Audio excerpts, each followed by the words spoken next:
I'm just going to top and tail this talk. Rachel's going to give you the meat. But I'm Chris Penney, the Hurd librarian. And the Hurd Library is actually in Hartlebury Castle, which was the home of the Bishop of Worcester for over 800 years. And it was founded just over 230 years ago by this man, Richard Hurd, who was Bishop of Worcester from 1781 to 1808. And it was a purpose-built library above the Long Gallery in the castle. When he became bishop, he had a very large library of about 3,000 books. There was no room in the castle, so he had to actually build a room for it. And this is a view of the room with the door opening just a chink, as you can see at the far end. Until recently, this was a very good image for a collection that was largely unknown, but we've been working very hard since 2008 to make it rather better known. The main collection is about 5,000 printed books, but it also has archives and manuscripts, which, with a few exceptions, are almost entirely unexplored. And I'll just give you an example of a few of them. Here are a few, literally unwrapped. The one on the right was in a parcel, which I untied not long ago. Here's a bundle stabbed down the middle and still fastened with a piece of 18th century string. The collection includes letter books, deeds, loose unsorted notes, some genealogical material which shows that family history could be an 18th century passion just as it is now. And what is proving most attractive to scholars now are Bishop Hurd's commonplace books, which he started keeping when he was only 24, and also extensive marginalia in the printed books. Of particular interest is an edition of Clarendon's History of the Rebellion, which was annotated by Hurd's friend William Warburton, who was Bishop of Gloucester. And you can see here on the flyleaf that Hurd has actually written that William Warburton actually made notes in this book. It talks about this valuable copy of Lord Clarendon's history, enriched with Bishop Warburton's manuscript notes. I think if Bishop Hurd hadn't been a bishop, he would have made a very good archivist, as there are lots of notes on the books that he had. And here, in fact, is one of Hurd's own commonplace books, actually referring to Clarendon. And this is something that's being used extensively by students. The library's got no funding. It's managed by volunteers. And since 2008, we've been working hard to raise the profile.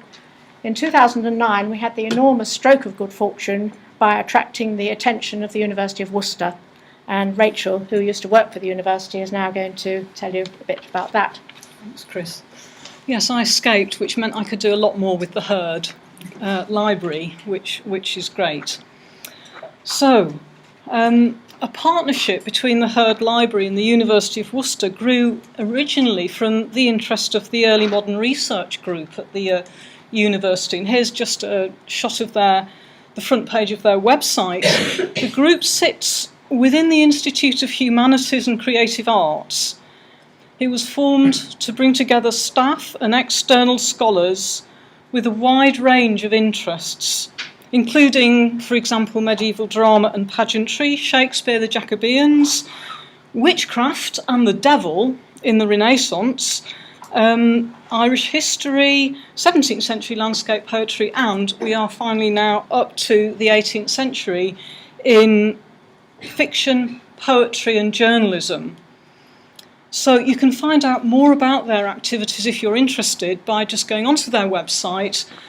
Probably the easiest way to find it is to just bang Early Modern Research Group, University of Worcester, into your favourite search engine and you'll find what they do and who to contact if you're interested. So, initial research was actually done by academics, and here's a couple of them who are actually collaborating, one from Worcester in the library, and one from Bath Spa University, who is actually, we put him in our library office, which we've got the good fortune to have a small room which we can make warm in the winter. This is quite significant. So one of them's in the room. He came January time. So they are doing research on Bishop Hurd's commonplace books initially, which Chris has mentioned in her introduction, and we will be mentioning all the way through because they are very important.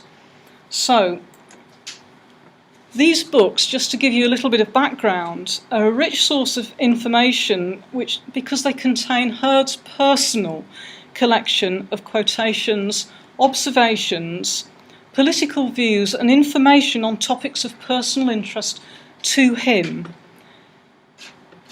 His commonplace books reflect the popular interest in keeping this kind of record. The commonplace book reached its peak really during the Renaissance, but it remained a very vibrant sort of way of recording, reflection and reading well into the 18th century. They had hoped, the early modern research group had hoped, these two in particular, had actually hoped to do more research on these books, but sadly the bid that they made wasn't successful this time. Whether they'll revamp it, they do still hope to do that particular project. If anybody's interested, it was actually on political comment and the reading culture, which is reflected in that in those books.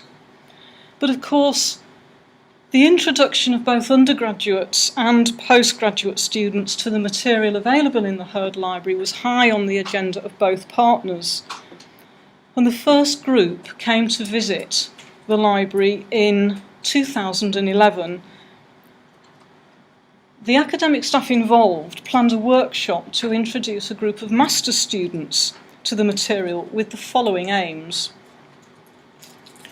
Not only to expose the students to the archival material, but also the printed material, bearing in mind that although they were master's students, they hadn't all been used to using special collections and archives, and to enhance their research skills. And the range of this was from handling the material right through to content investigation. So they had a very full day, introducing students to the concept of commonplace books, what they were, why they were important, and to not only to the material culture of book reading, but within the period.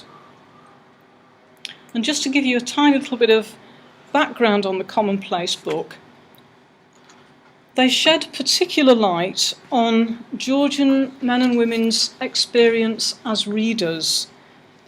I already mentioned that they did record their own reading of their favourite passages and their reflections upon it. So this is how they thought. It gives us some evidence of literary fashions, which in its turn affected how men and women viewed themselves and their own positions within that society. And of course, some of these people who were recording, including Bishop Hurd, were writing for publication themselves. So they were actually, to some extent, forming the reading literary fashions as well. So it's a kind of cyclical process. So you just get an idea of why this material is so important, such a rich source for understanding how an educated 18th century person thought. And the last one of the workshop was to introduce students to paleography. And again, the commonplace books of both Richard Hurd Bishop and Richard Hurd Jr., who we haven't yet mentioned. The writing in their books is particularly easily decipherable, especially Richard Hurd Jr., who has incredibly neat writing, puts most of us to shame. So actually, these students did have a fairly easy introduction to this particular element. Just a note to say that Richard Hurd Jr. acted as his uncle's amanuensis, and from the evidence that we have, we actually deduce that he really had quite a nice life out at Hartlebury, given that he was a quiet man with scholarly interests. So finally, students undertook a short task in which they were asked to identify political material and any political comment. So they were really asked to focus on what they were looking at within the commonplace books. So the result of this visit was that their awareness was significantly increased of the position of these books in the 18th century. And it also directed the students to reflect on the society with greater understanding and to take what they had learned forward into their studies and into potentially further study that they were doing. And then we had some doctoral students from Worcester who also came to visit. One in particular that I spoke to recently said that she had found material helpful to her specialism, again, particularly in the commonplace books, but also in the marginalia, which Chris mentioned, in the printed text, and especially in the notes that were written by Pope. So we then went on to something, as I say, totally different, for those of you who are old enough to remember the phrase. An opportunity was offered to a group of digital art students, undergraduate second year students, and they were asked to visit the library with a view to creating a website. Now, this project was actually to fulfil an assessed assignment for which they were given a brief. In previous years, they'd had a brief to design a website for the University Storytelling Festival, now the Beeline Festival. So you can see it's a very different project that they were offered, but there were some overlaps, which you may not immediately be able to see, but there were some. About 50% of the group opted for the Hurd Library. The results were not intended to go live or even necessarily be totally completed, but the skills and outcomes included in the brief modelled the outcomes of the assignment. So now, pitfall. Chris and I were drawn into this project. We were answering many questions that surfaced from individual students, of which we found there were many, and enabling the students to visit the library as much as they needed to in order to get the visual material that they needed for their site. The overlap with the other brief came in that some of them saw the potential to engage children and young people and came up with ideas for interactive activities, which, because of the length of the assignment, they weren't able to complete, but they went into the design notes.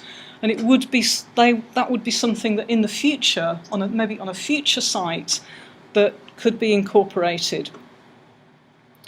So you've probably guessed already that this group was not the usual clientele that we had, not the usual profile of visitor that we had.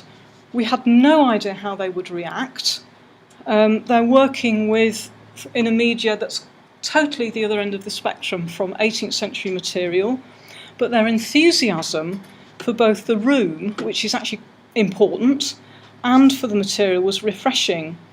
And their approach to both from a very visual viewpoint gave a different aspect to our normal literary and historical position.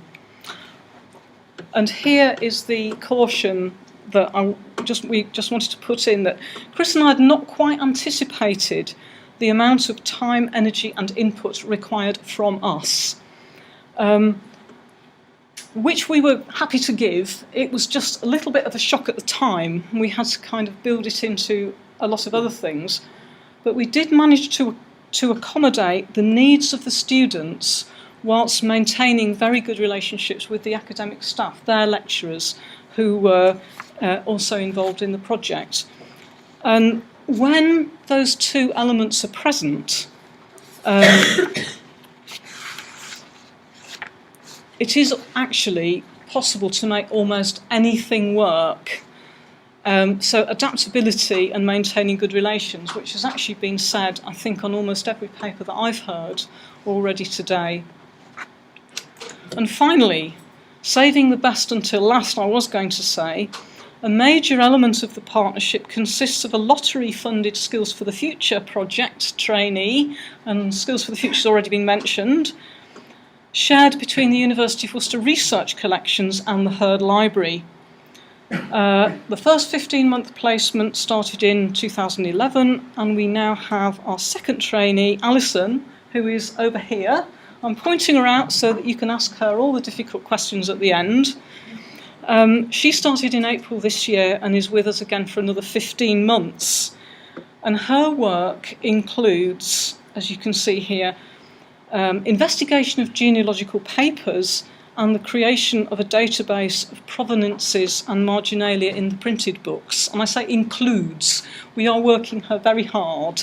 There are other things that we're asking her to do. So the genealogical work is on a set of papers generally concerned with Bishop Hurd's legacy and family history. So it's letters, various notes from Richard Hurd Jr., 2 family trees, one mainly maternal and one mainly paternal, so again, not totally straightforward, and some transcribed copies of memorial inscriptions. And here's just an example of one of the family trees that Alison is working on.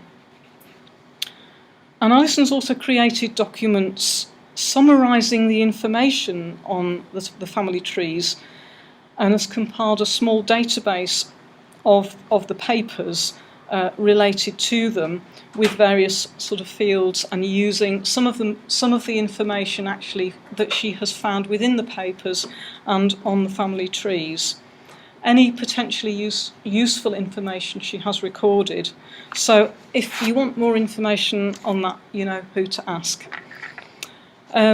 She hopes to develop this database to make it suitable to catalogue other papers held in the Hurd Library. So, what next? The future. Chris has mentioned that everybody involved are trainees.